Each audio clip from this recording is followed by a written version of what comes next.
Sorry, I was overcome with emotion there and I crashed the beginning the show. The music ran out and I was still talking.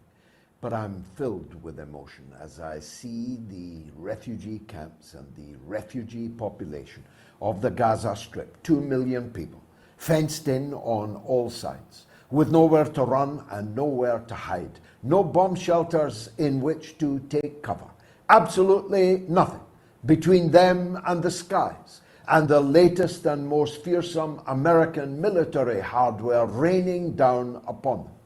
As always, the right is claimed of self-defense, although when Russia claims that it is exercising the right to self-defense under the United Nations Charter in Ukraine, in defense of the millions of Russian nationals, Russian-speaking people, compatriots of theirs, who for 8 long years have been being massacred by the coup regime in Kiev. No one even bothers to report that claim, let alone give it any credence.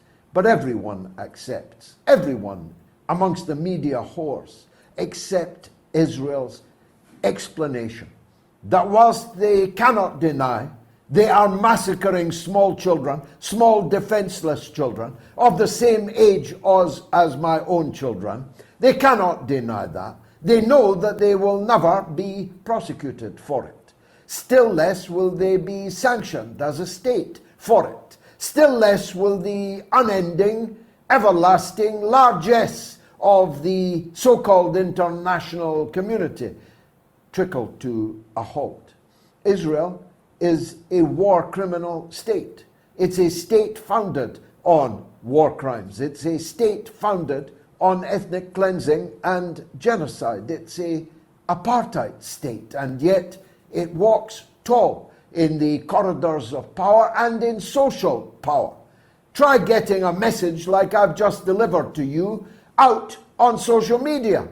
I might be able to because I'm kind of a big target to censor, but if you're a smaller target than me, try getting the message out on social media that I have just delivered there.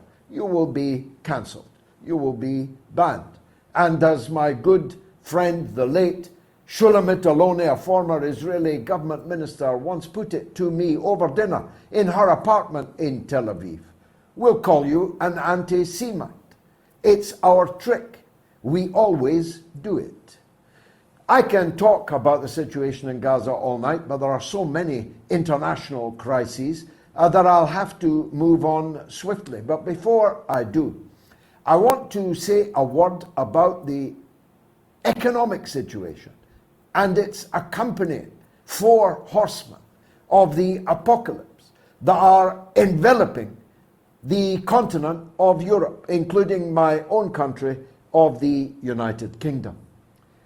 As I said earlier, this is not a recession, it's a robbery, in the words of the comedian Frankie Boyle, brilliantly put.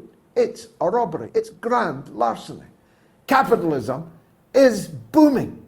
Its profits are experiencing a bonanza. I've driven thousands of miles across the European continent this summer, and I have never once paid anything like the petrol and diesel costs that you are paying in the United Kingdom. And the oil companies and the distribution of oil are making record profits, and the government is doing nothing about it. Ditto the gas producers, or rather distributors. There was once, of course, one pipeline down which all our gas came, but now there are dozens, scores, maybe hundreds for all I know. And every one of them is recording record profits. And the government is doing nothing about it. Not just the government is doing nothing about it, the opposition is doing nothing about it. There's not a cheep about the cost of living crisis coming from the main opposition parties in Britain, because they have no alternative, having already set their faces against the obvious alternative, which is this: we need to take these companies into public ownership. so that the commodities and raw materials and services that they provide are provided for the benefit of the public and not for the benefit of private shareholders, especially when many of those private shareholders are actually state-owned companies in other people's countries. I can't stress to you how insane it is that state-owned French companies are massively profiting from their ownership of private utility companies in Britain. This is not just Alice in Wonderland. This is One Flew Over the Cuckoo's Nest. That's the solution. The gas, the electricity, the post, and the postal workers are having to take industrial action like the railway workers. The railway, the post, the electricity, the gas, and yes, the oil and gas all ought to be in public ownership. After all, God put it in our waters. They didn't put it there.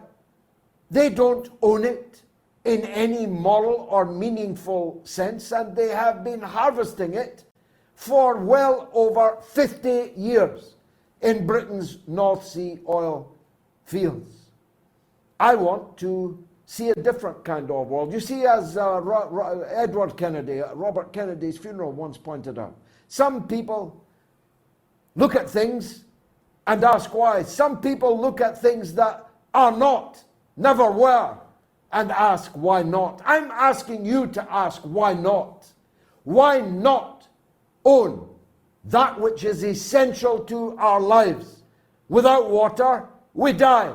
Without food, we die. Without gas, electricity, without petrol, without diesel, we cannot exist as an economy, as a society. So why are we allowing private individuals and shareholders to harvest the wealth from the record prices now being reaped by those who own these utilities and these services? But I must move on to the international situation. Cruella de Vil has departed from Taiwan. She flew in on an American government jet. She was accompanied by US Air Force fighter bomber aircraft.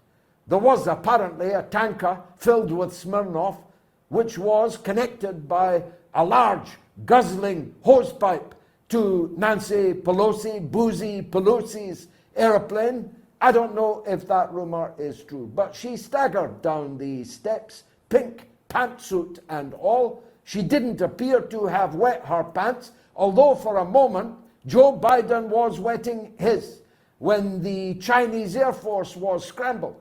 And when the batteries along the southeast coast of China began opening fire, Joe Biden began trying to distance himself from Cruella de Vil's visit. But when the Chinese allowed her to land, she arrived bearing gifts.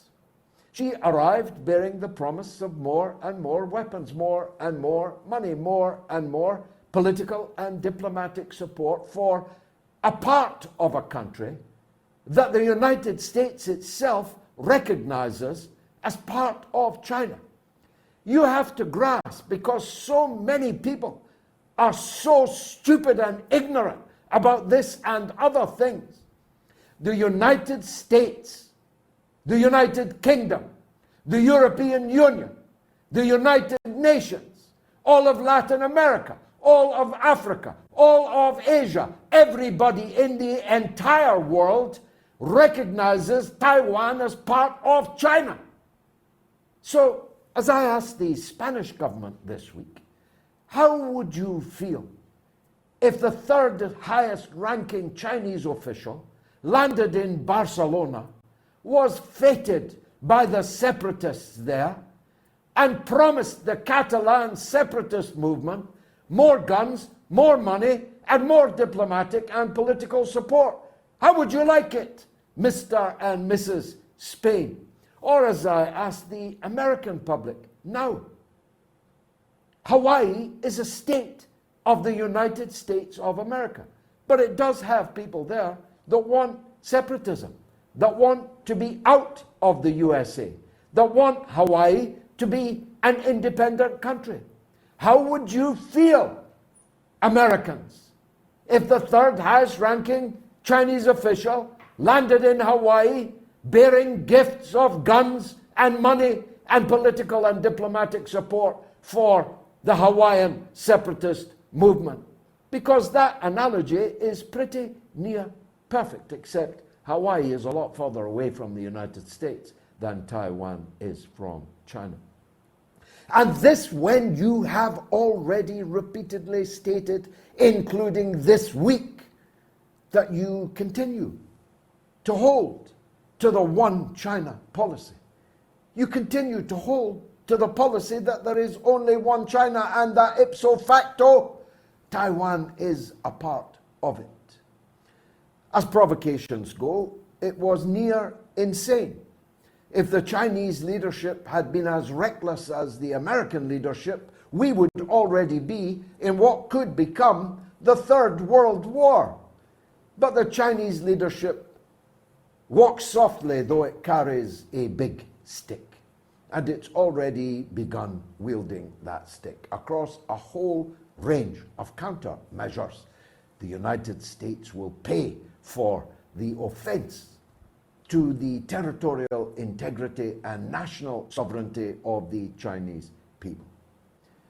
But I got to asking, this provocation was so insane that unless the entire American administration, not just Biden, who's clearly lost his marbles, but the entire administration is actually Ward 7 in One Flew Over the Cuckoo's Nest, there must be a meaning to this. And I began to wonder what that meaning might be. And here's my thesis. It is that Biden and the United States, like the EU and like the general public, is fast losing interest in Zelensky and in the Ukraine and in Eastern Europe and wants to make a full pivot to Asia. And this provocation was to provide justification for that full pivot. That full pivot will itself have massive consequences, but hear me out. Why do I think that? Well, first of all, because no one would understand fighting both Russia and China at the same time. I mean, literally only someone who was insane would choose to do that. Someone who knew nothing of Napoleon, who knew nothing of Adolf Hitler, someone who was too stupid to know the folly of that. Let's assume that at least outside of the Oval Office in the White House, they're not actually idiots. I chart a number of interesting threads that are coming your way. First of all, notwithstanding the Japanese soldier on the Pacific island popping up 30 years after the war, like the London Times, when Amnesty International, a faithful lapdog of the imperialist cause, denounces the Kiev regime for its tactics of fighting deliberately from civilian areas, thus risking and incurring casualties among civilian people, and when it condemns Kiev in the terms that it condemned it, I smell a rat. I smell a rat when Amnesty International begins to turn away from the prevailing orthodoxy of its master's voice. And that was the first dog that barked. The second dog that barked was the extraordinary report this week that up to 70% of the hundreds of billions of dollars, euros and pounds military aid that has flooded into Ukraine does not reach the front line. 70%, more than 2/3. Now, of course, some of it is destroyed by the increasingly powerful and accurate Russian guns. Some of it is stolen, as those of you who know how to find the dark web, as I now do, can testify. You can buy a Javelin missile to run around with in your car boot for just $30,000. That's not what it cost the taxpayer in Europe and the United States, where it was originally purchased from the military-industrial complex, but that's what you can buy it for online right now. And it's a nice size. It's actually no bigger than this table at which I'm sitting. If you've got a decent sized boot, you can put it in. You can drive it to the perimeter of an airport, and you can bring down a civilian airliner as it comes in or as it takes off. Or you can fire it at a nightclub. Or you can fire it at a bank and conduct a bank heist. Why not? After all, the dark web is now flooded with military hardware that you gave to the Zelensky regime in Kiev. You'll be paying for it in your economic crisis for a long time. But the Ukrainian criminals will be selling it at a knockdown price on a dark website near you. And the third dog that barked was the Sky News presenter in Australia, but coming to a Sky News near you, who began to blow the whistle on the corrupt oligarchy in power in Kiev, including Zelensky. And the fourth dog that barked was that report from the American administration that Zelensky's personal security is now a matter of grave concern to them. As I put it, Zelensky's suicide came as a great surprise to him. If I were Zelensky, I would be heading to break shore in Florida to my $21 million beachfront estate on Miami Beach. I'd be doing that while I still could. Or I might head for my $50,000 villa in Israel. Or I might head to my Shishi apartment in the first arrondissement in Paris. Or I might head for the extensive property portfolio I have now built up in Knightsbridge and in the ritzier parts of Chelsea. Zelensky and his regime are more valuable now to the United States dead than alive. And that is a dangerous place to be. But not quite as dangerous as the Straits of Taiwan, to which we are about to turn. Li Jingjing is my favorite Chinese commentator, writer, and political analyst, and she's up right after the break.